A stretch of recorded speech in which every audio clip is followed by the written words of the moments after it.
Hello, everybody. Welcome back to another podcast. Again, as I say, always it's good to be back, and it's good to have more people involved in football because, as everybody knows, I'm a fan of the game, not necessarily like a specific team or that, just the game, the camaraderie, stuff like that. So it's always a pleasure to have another coach on as well. It's Andrew Shaw. How are you doing, mate? Yeah, I'm fine. How are you? Yeah, I'm good, thanks. I'm good.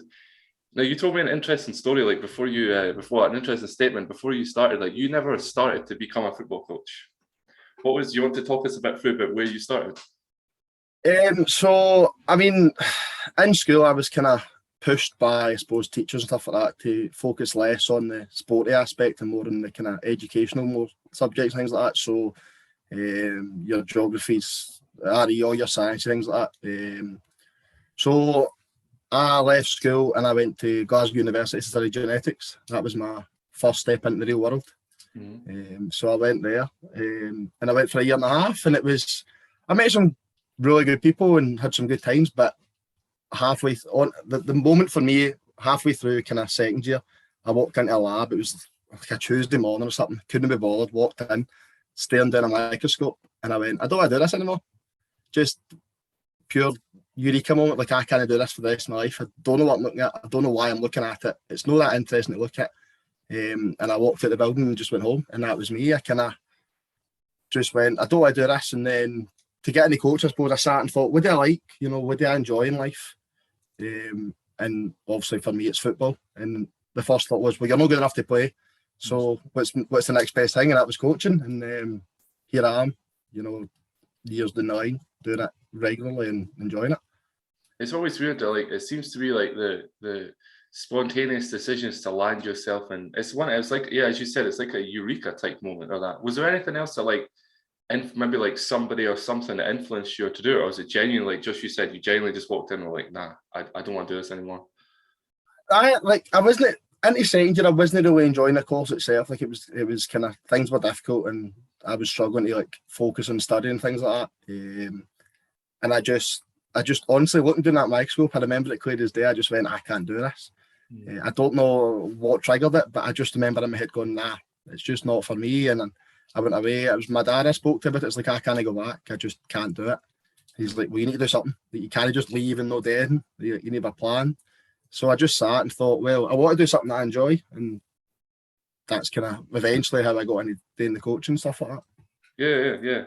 So is that where? Did you go from there to the Challenger Sports and being a sports coach there? Was that the transition after you left, or was that? What I did when I left was I went to college first. So I went to City of Glasgow College for 2 years to do my coaching, and it was in my end of my second year at college I went to Challenger into America, which was the best thing I've ever done in my life, hands down the best thing ever. Where did you go? Where about in America was it? So my base was in Rhode Island, but basically all over Massachusetts I was in. I can't even remember the places, and my head went blank, but all over. I got to go camping in Martha's Vineyard as well for a week, which was probably the best week of the full thing. But just all over really, the kind of the East Coast, kind of Massachusetts, things like that. So the best thing I've ever done, without a shadow of a doubt. I've never been to the States properly, I should say, by myself, but that's mental. What age were you at that point? Why didn't be able to stay there now? That's crazy. About 21, 22 I would have been at the time. Wow, so yeah. I was kind of, it was the point I was going to university when I came back, and I thought, if I don't go now, I'll not get a chance to go. So I just up and went for 7 weeks. I think it was about 8 weeks, just decided to go, and it was honestly, I say it all the time when people ask me about it, it's the best thing I've ever done. Would you go back? Would you go back? In a heartbeat. If somebody offered me a job right now, I'd go, but without any question. Yeah. I loved it that much. You're not the only person to say that as well. Those camp, you see the Camp America and stuff like that. It does seem to be the thing to go to is over there, that type of thing. But so then you moved. Was your Partick Thistle Charitable Trust, was that your first not official place, because obviously the sports line, but your first kind of job in the coaching industry? That was my first proper kind of football coaching one. I'd done things with active schools, kind of into primary schools, but that was kind of the stuff I was doing at college, multi-sports. But working with Partick Thistle was the first kind of proper football coaching job that I'd done. When I started, I just did summer camps and things like that. just like when I had spare time, and like loved it. Like loved the 90, 95 all day football, getting home, and it was planning for football. Like just it was really, really good. Like they were tiring, don't get me wrong, like you're getting up there on you're on your feet all day running about. When you're working with younger kids, you know, you need to be full of energy and things like that for them. So tiring, definitely, but no, like really good. And the guys there, Davy Galt's still there, and like the guy was dynamite. Like really kind of thankful for what he gave me the opportunities. Because that's the first time I properly realised that the 95 coaching football was for me. That's the kind of moment I was like, yeah, I can do this all the time. Yeah, that genuinely was my next question. Is that when it kind of like clicked and you were like, yeah, I'm actually where I should be, not back in genetics. Just seems like an awesome career. Don't get me wrong, but like that seems really difficult. That is really difficult. It was really difficult. Like the reason I picked genetics was I did biology and sat here and was really good at it and thought, oh, I'll be good at this the full way, no realising how hard it was going to be. But that was probably the moment where I went, no, I've done the right thing, because changing from genetics to coaching was a big decision in terms of kind of like for the future and stuff like that. And I was always worried that I would get it wrong and couldn't go back the way. So, but no, when I was doing that, you know, I loved it. It was like full summers. I was just coaching 95 all the time, and then still getting the weekends and things like that. So, that was probably the first time I realised that I'd done the right thing and how much I enjoyed it. Yeah. And then you moved on to where did you go? Where did you, after you'd done the Partick Thistle thing, where did you go after that? Where was your next step? So kind of in the meantime, so I was doing the summer camps obviously with them. I coached an amateur team. Probably in my third year of uni, fourth year of uni, I coached an amateur team, which was my first foray into actual proper kind of football management. I coached the college team quite successfully. We managed to win the league and win promotion, but it was like 10 games a season. You were training every other week, and you only played 10 games a year. So I took the step into amateur football with a team called North Kelvin United, and I was there for just over a year. And then I went to Clyde 21s for about 4 or 5 months maybe. Then I went to an amateur team called Semsa, which I only recently just left. I was there for 18 months, and now I'm at Bellshill Athletic. So I've kind of been around the houses in terms of the coaching scene. But the Partick Thistle stuff I was still doing that summer camps until I ended up working full time. I was doing that in between my studies and doing my other coaching. So I've done a bit of everything really. Yeah, I was about to say, was it people with like the same age group as well? Or was it like multiple different kind of age groups type thing? So when I've coached teams, I've always coached kind of like adults or like under 21s. I've never coached like anything unders, like under 16s, anything like that. It's always been like adults, amateurs. When I was doing the summer camps, it was like 5 to 14-year-olds. But I always preferred the older groups. I just find it a wee bit easier to do. You can do a wee bit more football related stuff with them. Obviously still having fun, but you don't need to worry about, we'll just kick this ball about chasing the sleeping dragon and things like that. Like I don't know if you've ever heard the stories, but like when you're coaching kids, you've always got to have a creative story and stuff like that. And it's not for me. And I used to feel bad saying it, but it was never my jam. I prefer the older kids and the more kind of tactical aspect of the game and wee things like that. That's more up my street. Yeah. Is that where, when you started your coaching, is that where you wanted to go as well? Was it like I want to coach adults, or was it like, did you kind of fall into the place of coaching adults? When I first went to college, and I kind of always had the dream to coach professionally. That was always the top tier goal, was to coach a professional team.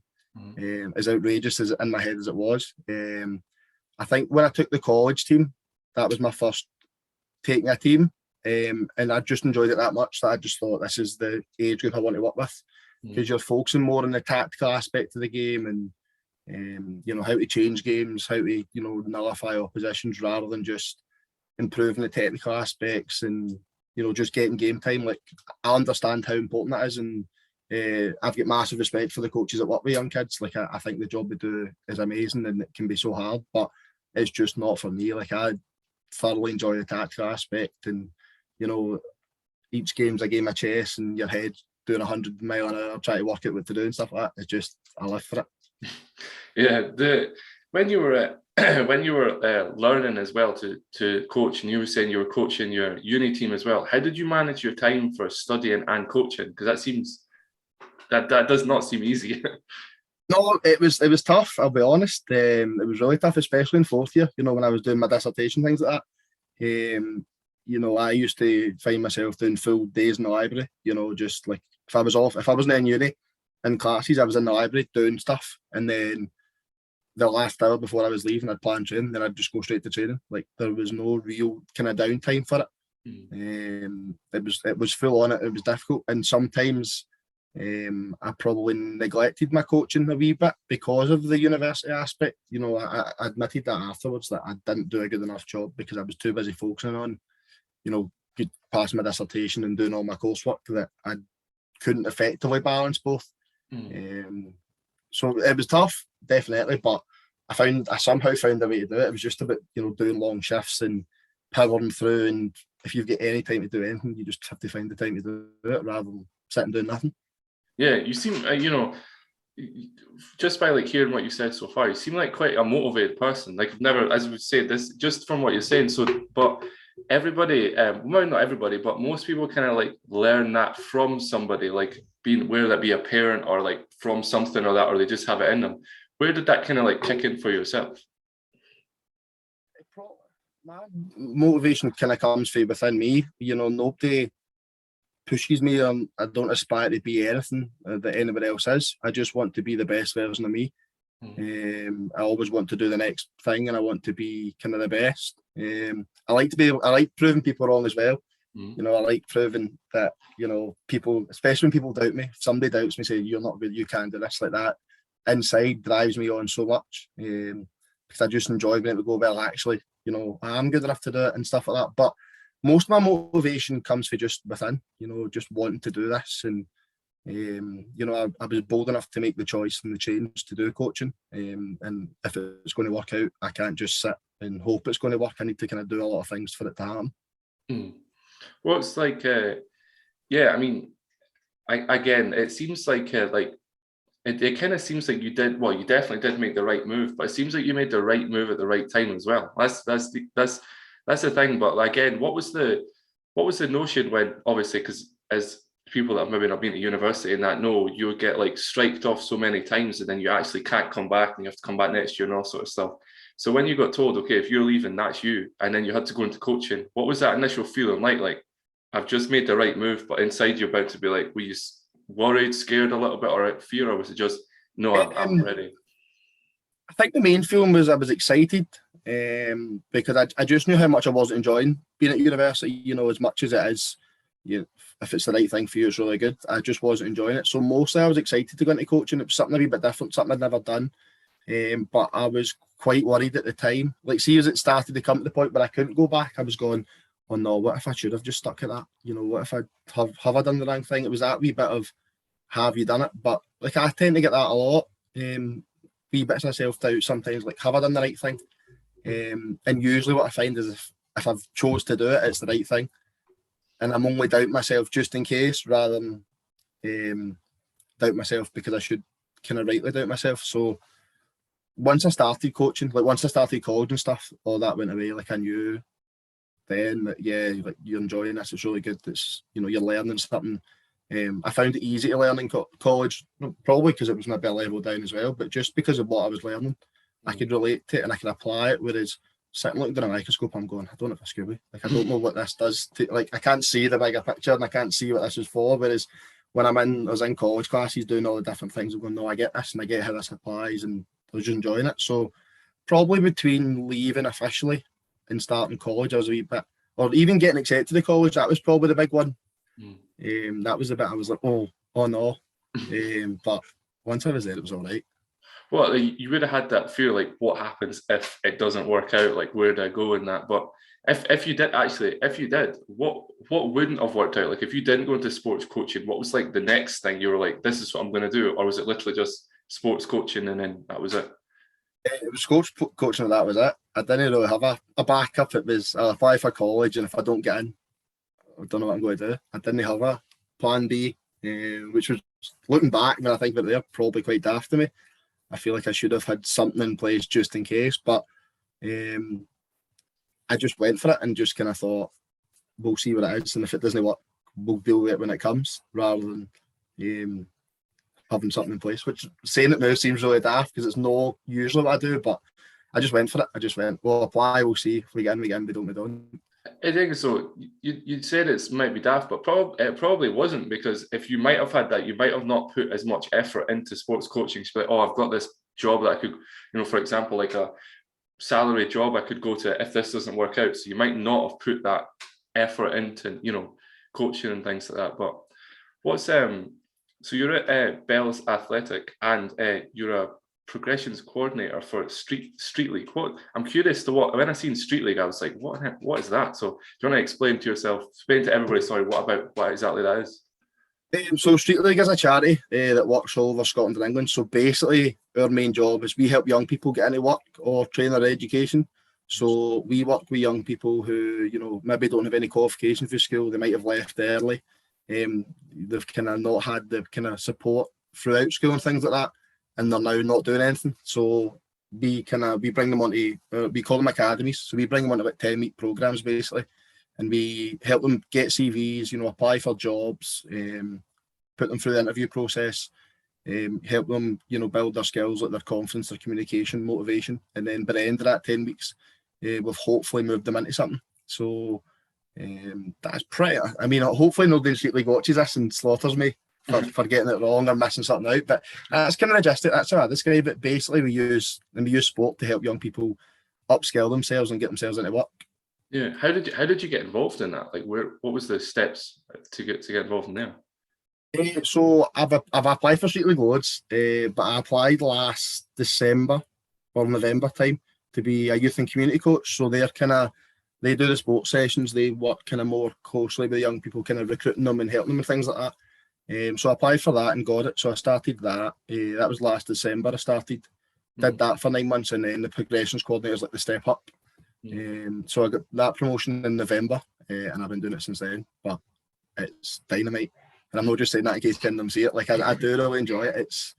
It's weird because people just, like, when I used to do the coach role, people used to see coach and go, "Do you just deliver football sessions all day?" And I'm like, "Well, no. Like in the afternoon, I'll like go outside and play football with you guys, but it's not the be all and end all of the role. There's a lot more to it." But obviously, football being involved, and you get to wear trackies and buttons and stuff like that, so it kind of really suits me to a T. I like wearing, trackies and being casual and relaxed and playing football and stuff like that as well. So, but a year ago I got into it, and I've been there ever since. Yeah, I'm very casual, as everybody knows from watching the podcast. I like wear the most. I think it makes everybody feel more comfortable, because most people like watch or listen to podcasts. It's something like 70% or something like 75% of people actually watch it on the way to the gym or on the way home from work, or they're sitting down or eating dinner or that. So, I mean, everybody will be able to relate with us. But you're so Bellshill Athletic, is that? How did you get involved? Because obviously I'm not too familiar with the way like coaching works. Like I know it's obviously jobs, but how did you go from the company you were at before to then Bellshill? Where was that trigger? So it's probably a weird one. So I was coaching Saturday morning amateurs with a team called Semza. So I was there, I was loving it. We were doing quite well. And I was also playing Sunday amateurs. So I'd played Sunday amateurs before COVID. Obviously football got cancelled and stuff like that, so we weren't really playing, but I was still kind of involved with the team. When we came back after the lockdowns and stuff, my coaching nights clashed with training nights, so I was still involved with the team, but wasn't really playing, wasn't really going to train, stuff like that. And it was actually the current Bellshill manager, and he was the manager of the amateur team, Gary. He randomly texted me on a Friday afternoon going, "See if we get the Bellshill job, would you come?" And I'm going, to play or to coach? Like, I was really confused by it. And he went, "No, if I get the manager job, would you come and coach?" And in my head I just went, "Aye." Because I was born in Bellshill. I lived pretty much most of my life in Bellshill. And obviously it was a step up into the junior game. So for me to turn around and say no would have been kind of bizarre. But it happened really quick. So he texted me on the Friday. On the Monday, sorry, we went down and met them on the Monday. And by the Wednesday, we got given the role. So within the space of half a week, I was an amateur manager and a junior coach, and all in the one thing. So it moved really quick.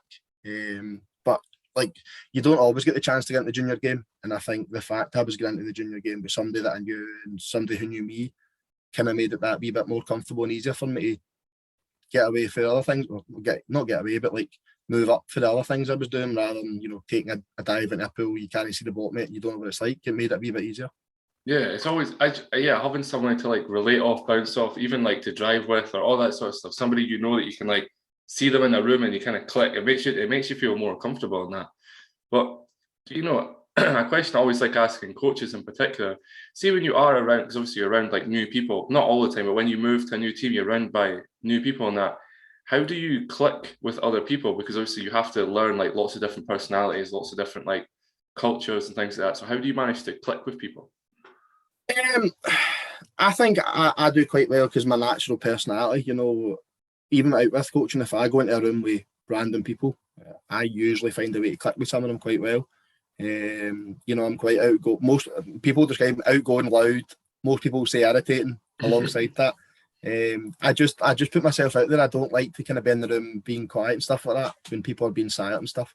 So I just kind of talk to people and just like make jokes. I usually use humour to kind of try and connect with people and stuff like that. Usually slagging people off, slagging myself off, things like that. But I've always kind of found it relatively easy to connect with people. Not by any design, it just sort of happens from my point of view. And it's worked well so far. But usually, like, see, when I first go into a new environment, like inside, I am nervous, like I'm worried a bit, like, because usually in football, everybody knows each other, and I'm just this new person coming in, and I'm going to be taking training, putting in new ideas. I might be different to what they're used to before, and inside I'm quite worked up. But I just throw myself in and go for it. That's the best way to do it. And usually once I start and I'm in my own element and I'm doing something that I know what I'm talking about and I know the things I'm saying are right, it just kind of falls in naturally for me. Yeah, is that the same when you like? I take it it's the exact same when you go to like when you have obstacles coming in your way. That'd be like professionally, personally, all that kind of like different kind of categories and sections. I take it you just kind of throw yourself head first and try and figure it out. With problem solving and things like that. I find myself right in a problem. It's something like I know people who will sit and they'll break it all down, and I'll go like head first. I'm right in try to solve it. Whether it's football, whether it's work, just anything. I'm quite good at problem solving, I think, and I just throw myself into the problem rather, because if I let it linger, it plays in my mind. I can't leave a problem. I'm always trying to think of solutions. Even after games, like if we get beaten games, I'm in my room going, could we have done this, and how do we fix that at training, and what do we do differently, and stuff like that. And it would drive people insane because I'm always want to talk about it. And people are like I used to coach, so my pal Ian used to help me out when I was coaching at North Kelvin, and we weren't great, I'll be honest, we weren't the best, and we used to get beat quite a lot, and I would every Saturday night I'd be going, what about this, and he'd let me I'm trying to get up the road and relax and do my own stuff, whereas I'm trying to fix it because I just want it to be fixed and be better. Yeah, but that's like self-improvement though as well. That's always like learning from your mistakes and learning from like things you claim you did wrong or you might have done wrong and all that sort of stuff. But when it comes to like we spoke about like genetics and coaching and that, but I'm curious as well. See, even like before that at school, I know you said you were kind of like pushed for the genetics role because you'd done really, really well. But was there something else you were like I actually want to do this, or was it genuinely genetics and coaching? Was that kind of like the road you wanted to go down anyway? In school, I probably didn't really know what I wanted to do until late on in 6th year. So I stayed the full 6 years, and the full time I was like, I don't really know what I wanted to do. There was never anything that stood out to me or kind of struck me as, I'd love to do that. End of 5th year, you're like, what do you want to do? And I went, don't really know. I don't know. I kind of, in my head, I was going to university to do something, but what that was never clear to me. And I crashed biology in 6th year, so it was the only year I did it, and we did the genetics bit, and I really enjoyed it, and I was rather good at it, and I just thought, yeah, I'll do this. This seems like a plan for me, and so I applied. Like when I went to uni, I applied for only biology courses because in my head that's what I wanted to do. And when I think back to it now, it probably wasn't the best approach because I threw myself in head first into a decision that, I mean, it's worked out for me now, but if I'd properly sat and thought about it, I probably would have done something different. But then I probably wouldn't have ended up coaching if I'd done that, because I'd have ended up picking something that I probably like to be a bit better. So depends how you look at it, but the actual method might not have been the best, but it's worked out. And That's what I was going to say. Because of the steps you made, actually worked out in your position and you landed and you actually ended up coaching, you are currently coaching where you originally were from. That's generally, it seems like everything kind of slotted in place. But obviously, we always have like a progression, and as we spoke before the podcast, everybody likes to like drive for the best and constantly be moving, because it's really good nature to have, by the way. But what would you say, like what would you say is your next, like if you had to say like your next move, or if you're not really, is it the classic like move country or to a different country, or is it you'd rather stay in this country, or what's your thoughts? I suppose I'm at a point where I'm just trying to keep my options open. So I'm looking to pass my B license. So I'm looking to sit my assessment hopefully this month. So my next steps to pass that. Regardless of anything else I do, I want to pass that. I've looked at the option of going abroad. So I've looked at the option of going to America to work full time. But in my head, I'm going, is that realistic? Is it feasible? I don't want to do that and then it takes 2 years and I come back and I'm in the same position I'm just now. So, and I'm kind of enjoying what I'm doing now. So I'm kind of keeping my options open. I want to pass my B license first before I decide really anything. Because doing that opens up opportunities all over the place. And it might just be that I just need to wait for the right role to pop up once I've passed that kind of jumps out to me and suits me, that I'd probably go for. But pass the B license is the main target next, and we'll go for there. Yeah, because a lot of coaches do go to the States. We always lose like good coaches to the States, but at the end of the day, the money's better for you guys. That's what it comes down to, the way of life, the way they look at it. But I can't remember what I was told once by a good friend that was going to go Switzerland. He went to Switzerland to coach football, just like completely out of the blue. He didn't actually speak the language, so he had to learn it, but he actually ended up going over there. So if you had like an opportunity to go to a country like that, or Spain or Italy or France or Australia, well, they speak like a country that doesn't speak our language, where you just jump right at it and be like, yeah, that sounds like fun, and go there? I'd be if it wasn't if English wasn't their first language, I'd be a little bit reluctant actually. Because I don't know if you've noticed, I've got quite a thick accent and I use quite a lot of slang. So when I went to America, I used to spend my time repeating myself 3 or 4 times before like people would understand me. So that's hard enough for me. So I think going to a country where English isn't the first language, I think would be maybe too big a step. The new country and then a new language and things like that. I think if the opportunity was right, listen, and it was the opportunity, I would probably go, but I'd be looking for opportunities, more in countries where English is the most spoken language, and I just have to repeat myself rather than repeat myself in a different language. Yeah, I just thought about that there when you said that. I was like, could imagine like, because then you'd have to say it over to yourself in English and be like, how did I mess that up? And then say, yeah, it can be quite difficult. But so you're saying the States, it's I don't know how hard it is for coaches. I know if you can get sponsored, you can go over, like if a company or like, for instance, a football team or anything was willing to sponsor you, they could take you over. But if you could, and you never know anybody who could be watching this, I guess, or listening to this, you to say, but like if one team was to reach out to you, where would you be like? Would it be go back to like Rhode Island, like you were saying, or would it be like, no, I want to try something like completely different? In terms of America, I probably wouldn't be too fussed. I did like where I was in Rhode Island and things like that in Massachusetts. I don't know what the rest of the states is like. I've been to Florida before on holiday, but on holiday is not the same as kind of being in working. So it would just depend where it was, I suppose, and kind of what the opportunity was like. I'd go back to Massachusetts definitely, because in Challenger you stay with different host families. So I've got a good relationship with some of them. Like I still talk to some of them just now. So I would go back and I'd love to go and visit them. But in terms of just going, if any opportunity came, it'd be one I would consider and just look at the value before I decided.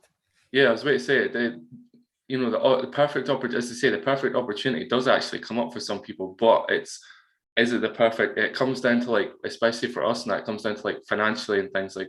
If you did go over, well, there's a question I say. If you did go over, like you said, for like 2 years or 3 years, or like maybe we'll say 3, just because I think you get your visa after 3 or your green card after 3 or what. I don't know the exact rule. I'll probably get like scorned in the comments for that one. But if we'll say it's 3 years, right, and you were to go over and you were to come back, would you just automatically go back into coaching over here, or what would be your kind of transition? I'd probably try.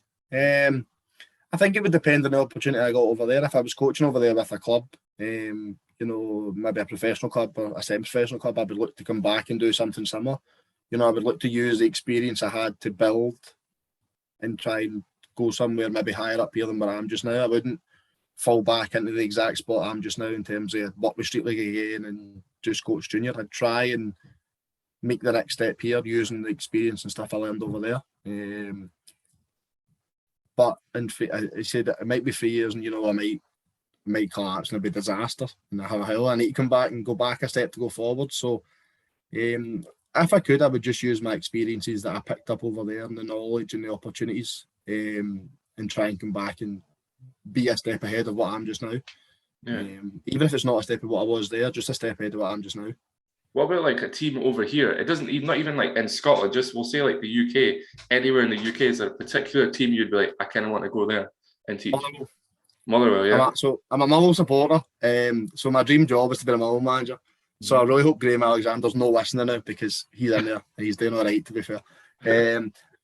I would love nothing more than to be them all, even for one day, just to stand in a Motherwell dugout as a Motherwell manager. That would be the be all and end all. Like, for me, there's nothing.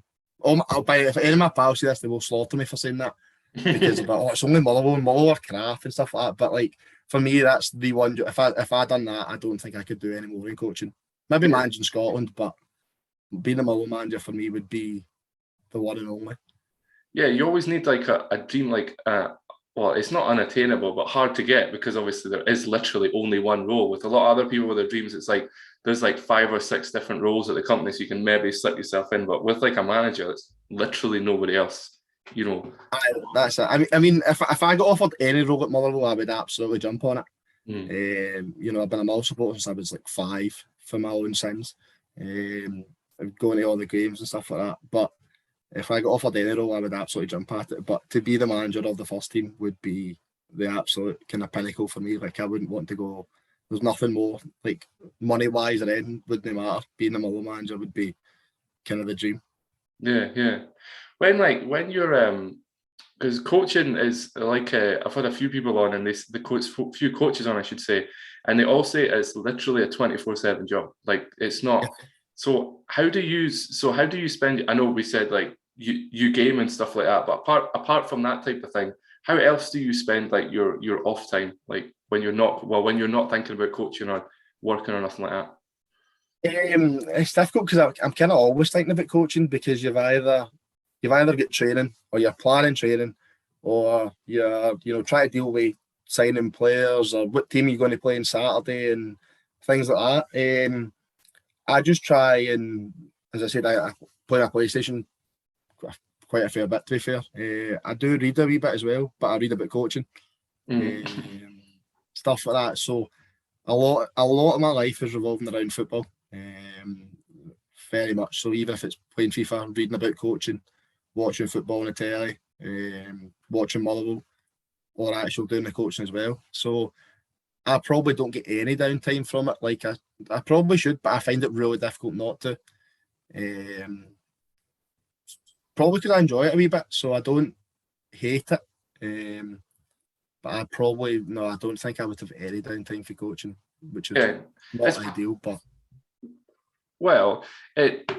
yes and no. It's not ideal, because it's sometimes like you're saying, you like throw yourself into stuff, so you might end up overthinking about it. But at the end of the day, it'll make you good at what you do. Like, you kind of do need to, like, not everybody in coaching like will think about that all the time or read it. They'll have like outlays, so they'll go out and party and just do like not think about it outside. So does have that line where you kind of, if you want to be, like you're saying, the coach at Motherwell, like a proper professional team, you actually need to be doing it 24/7. That's the one thing. But I'm curious, like, to ask you a couple of questions about, like, when it comes to football and mental health, because I'm curious in your opinion on things like that. People say that when it comes to football, well, people that I speak to say when it comes to football, one thing that they actually enjoy is the fact that it takes their mind off of everything. Because if you're not on the ball, it's like when you're say a baseball player, if you're not playing baseball or a softball or whatever, you're either going to get hit by the ball or you're just going to fail completely. So what's your opinion on that one about football and mental health being like so tightly linked? And this comes from when I was younger, when I was a wee guy, I used to have anger management issues, like mega. I used to get really angry at really small things. And what I used to do was I would use football for 90 minutes to take out my anger that way. Mm-hmm. And I would never like go up and try and start fights, but I'd be maybe aggressive in tackles or 50-50s, things like that. So I used it for that when I was younger. And then kind of now and things like that. When I'm coaching, especially the 90 minutes the game's on, nothing else is happening. There's nothing else in the world going on except for what's happening in front of me.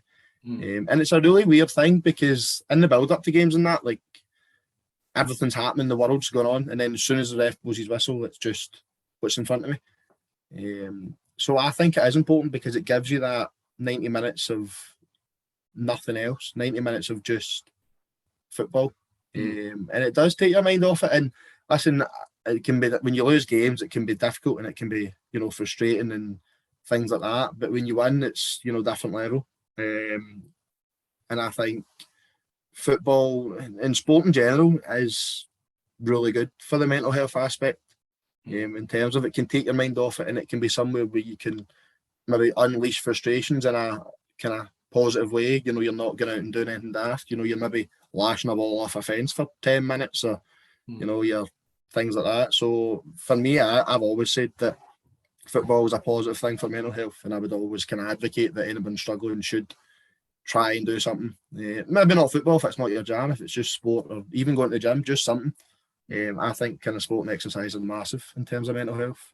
Yeah. See when it's a great answer, by the way.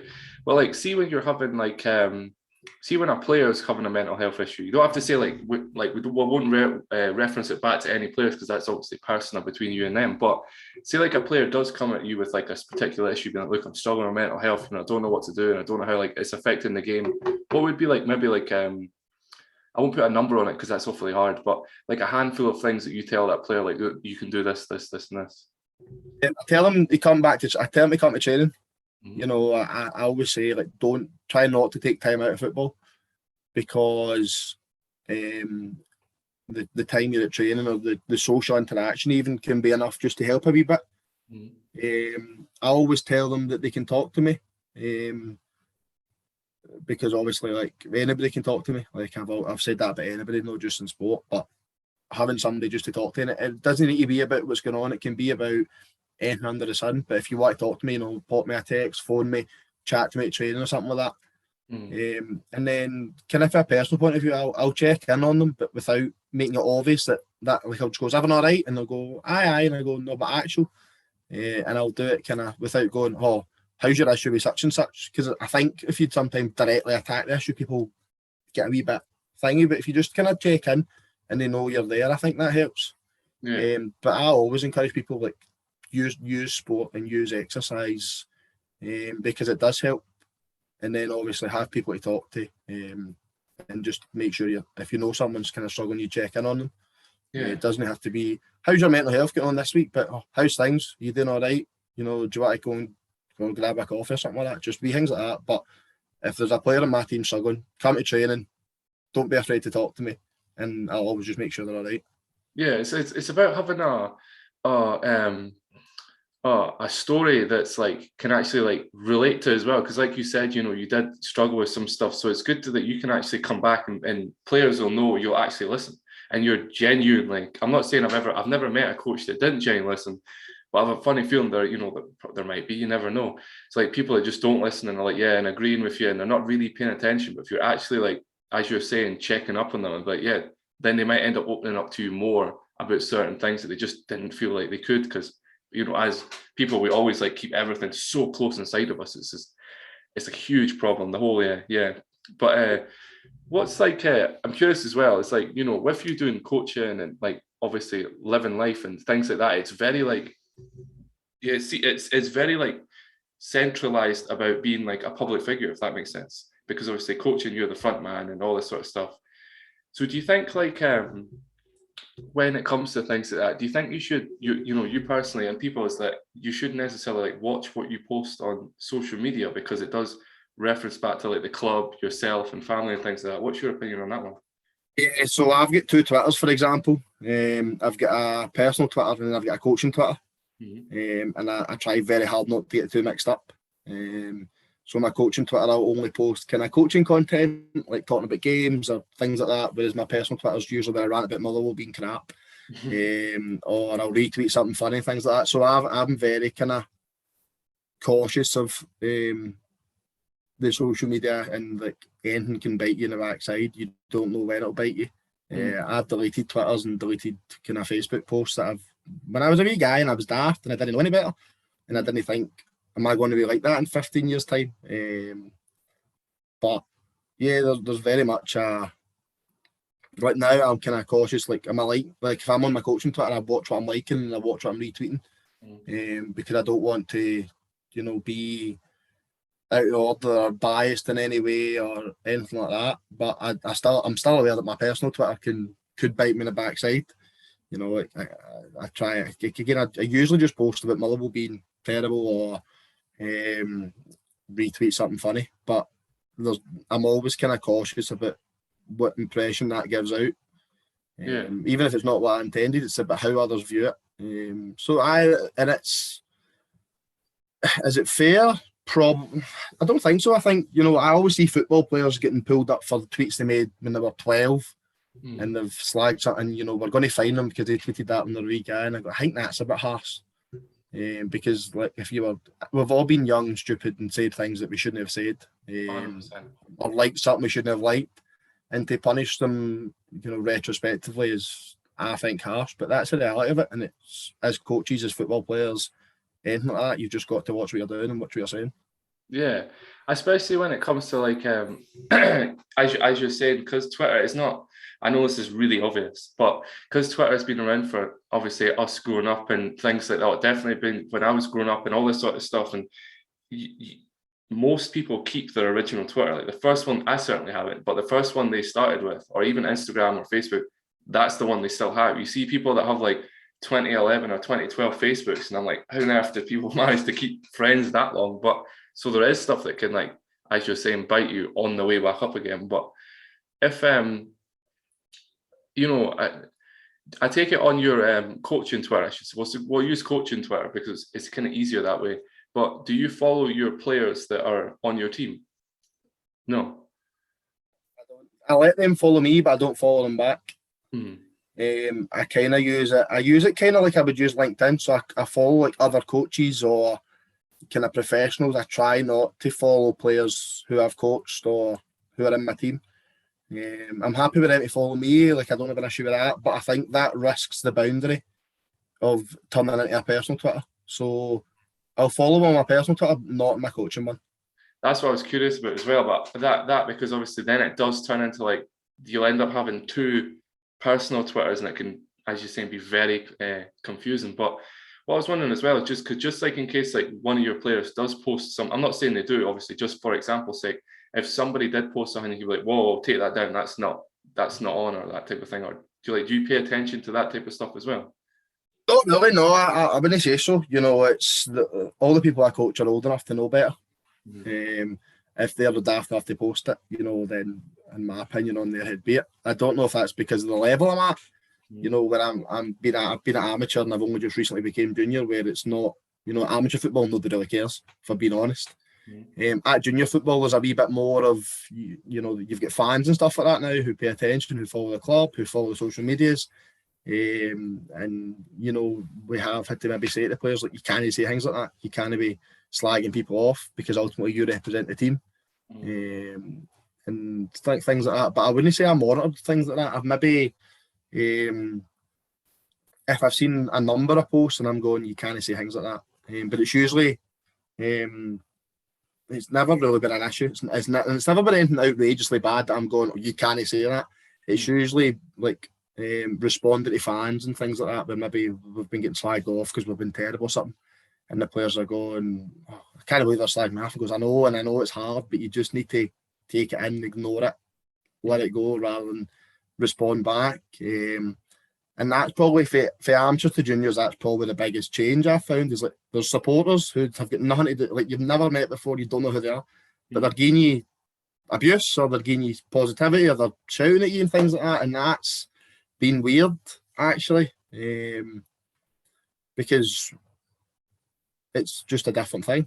Something I've never experienced before. I've had players who have been disgruntled with me plenty of times, but I've never had a fan who never met in my life, have taken issue with scoring in the park.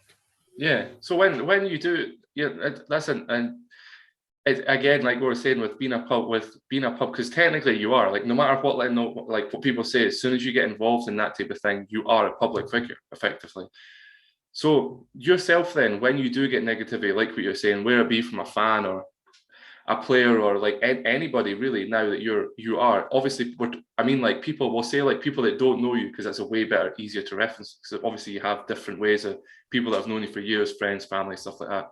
But how do you, when someone does come to you that's a supporter or a fan, or they're writing something online or that, how do you deal with that negativity? Like, or are you just starting to develop it now? I've not experienced much of it, I'll be honest. When we first started at Bellshill, there was quite a lot of negativity from some supporters. I just ignore it, to be honest. And I think I know the full story, or I know what's happening. They've taken it for their perspective, and I think everybody's got a right to their opinion. Whether I agree with it or not, it's a different issue. But they've taken their opinion for their perspective, and I just usually ignore it. I had an issue recently, not with Bellshill, with a different team that I coached. Somebody was posting online about how people had been forced out and stuff, and I just ignored it. Like I had a look at it and thought, that's they've taken it for their viewpoint. Do you know what I mean? They've not looked at the full picture. They don't know the full picture, and that's not their fault. So I don't kind of respond or anything. I just kind of read it. All right, brush it off, ignore it, go again. Yeah. See, when like you were coming up as well and being coaching and things like that, did you have to like learn that again? Because obviously, like I'll admit as well, I was like a really angry child, just for like loads of different reasons in the house and things like that. And I was really wound up with being dyslexic. You can imagine if something wasn't right, I went absolutely mental. But how did you manage to like develop that, being able to like shrug it off? Because it seems easy to say, but that's not easy to do, to brush. Not many people can actually do that. No, it's tough. I actually do find it really difficult to bite my tongue and not say anything. Usually if somebody slags me off, I'll bite back. Even if I'm kidding on, I'll still I usually can't bite my tongue. So I just find it hard, but I know I need to do it. I know I can't respond, so I just don't. And it's more that kind of knowledge that if you do this could hamper you. I'm like, right, it's no worth saying anything. If I really have my big issue with it, I'll rant to one of my pals with it and go, somebody said this, and just batter through with them. But publicly, I'll just not say a word, because I know that's kind of what's best. Yeah. When you were like coming up, I'm just, having a think back there, everything you've said. And again, I'm not finishing right now, but I do appreciate your time in that. But when you were like moved from genetics to coaching, because it's different, but it's still, you still kind of have to like know the person and think it's different and it's relatable, if I'm making sense. But did you get any negativity from leaving that type of field and then going to coaching, or was everybody like, no, you're doing the right move, your positivity in that? No, and I'll not name names, because there's one particular name that would be upset if I name dropped them, but there was a few people going, nah, you're doing the right thing, you're making a mistake. And that, to be honest with you, that drove me on to do better. That drove me on to prove them wrong, that I was doing the right thing. I used that as a massive motivation, because I internally knew that I was doing the right thing. Leaving genetics was the right thing to do, regardless of what the next step was. Leaving that was the right thing. And to hear people say, no, you've made the wrong choice, and I think you've done this wrong, that just motivated me to go, well, I'm going to show you that I have made the right choice and it's going to work out in the long term. And I'd like to think I've done that up to this point. Whether they agree or not on them, and frankly, not my issue. But there was some no backlash, but there was some, what you doing that for? That's a bit stupid. but that just drove me on to prove people wrong. Yeah, 100%. I think, and it's what a lot of people struggle to do that. So if someone was struggling to do that, for example, that just couldn't deal with that, whether that be from, saying like friends, family, or just anybody really, what would you tell that person? They're struggling with like negativity about their decisions. Yeah. But like leaving something like that and then moving on to their dream, even though it worked out for you, but what would you tell somebody like, I don't know if this is going to work out and all sort of stuff? Ultimately, and this is going to probably take a darker turn than we might have anticipated, but the way when I'm making any big decision, I go, if I'm lying on my deathbed, will I regret this? That's kind of how I look at major things, and I knew in my head that if I was lying on my deathbed and I hadn't left genetics and had done what everybody else thought I should have done, I would have regretted it. I might have got a job with amazing money and had an amazing house, an amazing car and things like that, but I'd rather do something that I enjoy doing every day and love doing than something that on the outside, because ultimately it's my life. It's me that has to live and die with decisions, has to go through the day-to-day things. So it's as grim as if I was on my deathbed, would I regret this? And ultimately, as I said, it's your life, it's your choices. Don't choose your life choices based on someone else's choices, because they don't live it. And like, before we end off on that, there's a fantastic way to end off on, but there's a question I do want to ask, is that we all it's and I don't mean like phobias, by the way, but like we all have like fears, whether that be like confidence or like asking that person out, or like there's lots of different fears, moving jobs, moving country, house, financials, buying cars and that. See, when you're having fears yourself, where it doesn't matter what it is, but obviously we're not talking about like scared of spiders, not like that type of thing, but like having people think that, I'm scared of spiders, but that's not what I mean. I mean, like, if you are facing your fears, like a particular, if you want to give us an example of a particular one, how did you overcome that? And when you did overcome that, how did you implement what you realized to then use it the next time the fear came around, so the fear kind of like disappears? I think probably in terms of one of my biggest fears, I suppose, then is just fear of failure. I really don't want to do anything and be bad at it. Whether that's coaching or whether that's work or anything like that. The advice I would give to anybody is just go for it and do the best that you can do.